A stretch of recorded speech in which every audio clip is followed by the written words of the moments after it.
This is the Landry Report. We're here with women's basketball head coach MAriah Dunham. Well, coach, 7-18 this year, had another strong schedule. 10 teams made the conference tournament. 4 went to the NCAA tournament.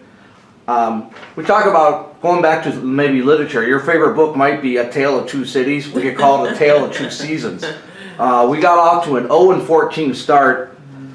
Do you think that the combination of schedule, the youth, because we had 9 freshmen on the team, plus the fact, change of leadership, you are the 4th head coach in the last 3 years and you got in September, do you think all of that played a factor in how you guys performed in the first half? I think it definitely had a huge factor, with eight freshmen basically on board and 1 true senior. We didn't have the leadership of the kind of, I've been there before, road schedule, and it was probably one of the rigorous schedules that I've ever been a part of as both a player and a coach. And having the caliber of teams that we had to go against with the people that we had was tough. And the girls really, they tried hard every single game. There was never a game where I thought that they gave up.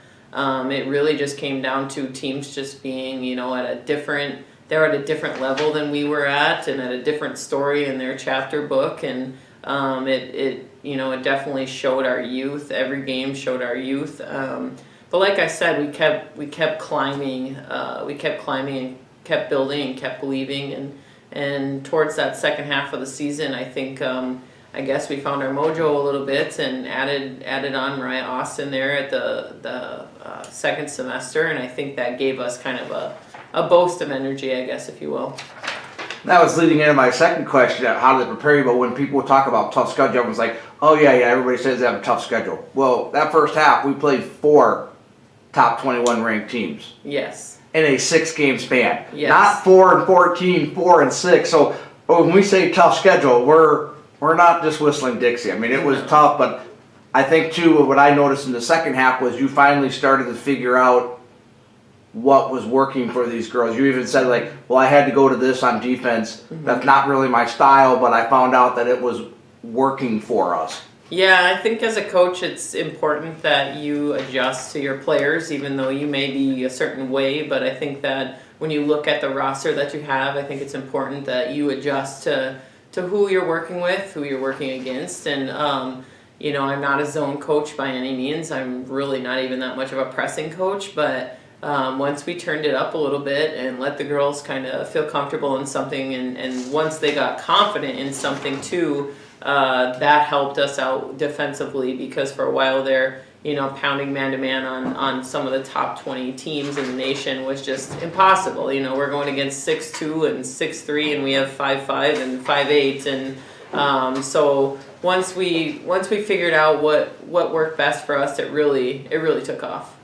Well, we had some players that really, the freshmen coming in, Mariah Austin, everybody, she was a transfer, so people knew what she could kind of do. Mm-hmm. Harley Froberg, just really a local kid who took off. I'm still trying to figure out how in the world we got Katie Lundin here, because she's undersized, but she was amazing. The rookie of the year. But you take a look at some other kids that maybe didn't get the recognition that they deserve. Toria Nagy is just a little pit bull out there, and I think Katie Lohman might be the most underrated player in the conference. Not tons of points, but you look at her 3 to 5 rebounds, 3 to 5 assists, 4 to 6 steals a game, doing the little stuff. So you've got a lot of good pieces all coming back, and it's got to be nice because these necessarily aren't your kids. They're not ones that you didn't have a chance to recruit them, but they're fitting into your system. Yeah, exactly. I was very, very impressed kind of with a lot of the games that Harley gave us this year. Kind of when we were looking for somebody to kind of take over the team, Harley filled those shoes. And even in the games that we're getting beat by 20 points, Harley still made us not get beat by 40 points. You know what I mean? So Harley was definitely kind of that person that we needed in the beginning of the season to kind of keep us going. Katie Lundin, obviously, like you said, unreal, undersized post player. And again, she's going against kids that are 6'2" and 6'3", and she did a lot of damage this year inside, and I was really impressed with her. having MAriah Austin come in January, I think having been 0-14 was just kind of a breath of fresh air, I guess. She really made things happen for us and gave us an athleticism that we didn't have and that we were missing, that, you know, a lot of kids can't keep up with her when she drives to the basket, or if she's in transition, that's kind of where her game is. And it was nice to see that kind of element of the team come out. When she came in, I felt like the pace just got so much faster. And she brought in collegiate experience. Yeah.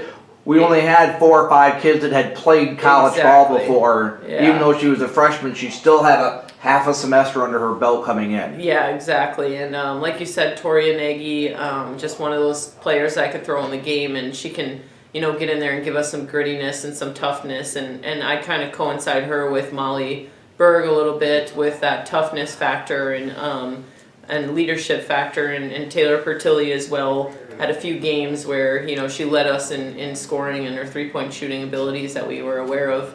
But yeah, Katie Lohman, or Lolo as I like to call her, probably one of the hardest working players, gritty players, never complains, day in and day out. She's going to give you exactly what she wants. And I said at our banquet this year that, you know, at the beginning of the season, Lolo was someone where I was like, all right, she's going to give us our defensive stuff that we need. And I could sub her in and out and like not really think about it, but at the end of the season, I remember we were playing St. Scholastica at St. Scholastica, and Lolo got in foul trouble, and the whole team was just like in a little bit of a panic mode, because she turned into this like player for us that we were so dependent and reliable on, that we needed her out there to be a force. And I told her that, I'm like, that's in just a season that you know made yourself in one season, like that is impressive in itself, and I think it's encouraging next year to see what she can do offensively for us. One of those kids though that just leads by example. They don't have to be a fiery vocal person, but everything she does on the court, she's just everywhere. And I agree with you. I notice when she's out of the game, we have a different mindset. We play at a different rate. Let's talk a little bit about, we only lose 2 players, but they brought a lot of toughness and heart and grit to this program. Haley Makla, who was a 4-year kid who played in over 90 games, and then JC Fascio, who just she didn't really care if she was outmatched at her position. She just went out there and she hustled and charged and played hard. Yeah, you know, you can't, both of those players you can't replace because they've been in the system and they've gone through a lot of changes.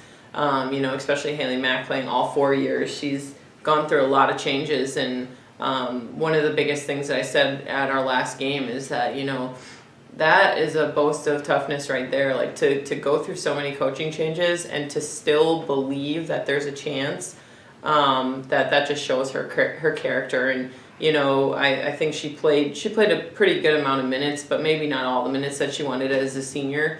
But I always called her my player assistant, and you know, she really, when you know my assistant couldn't be there, she really was the one that, you know, was keeping me sane a little bit and telling me how many timeouts I have, and it was nice to have a leader like that step up and help, you know, in times that we needed.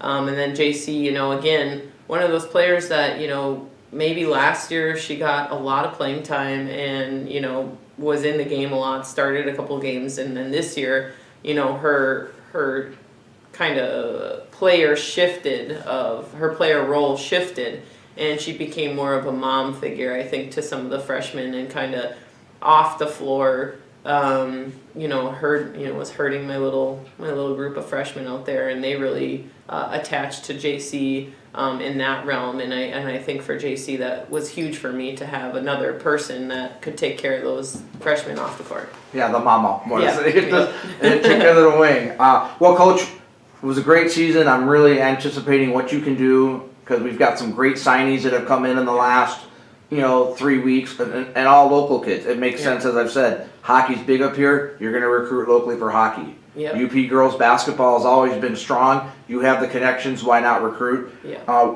We want to thank you for taking time out of your busy schedule with us today. Ladies and gentlemen, this has been the Finlander Report, brought to you by the Sports Information Office.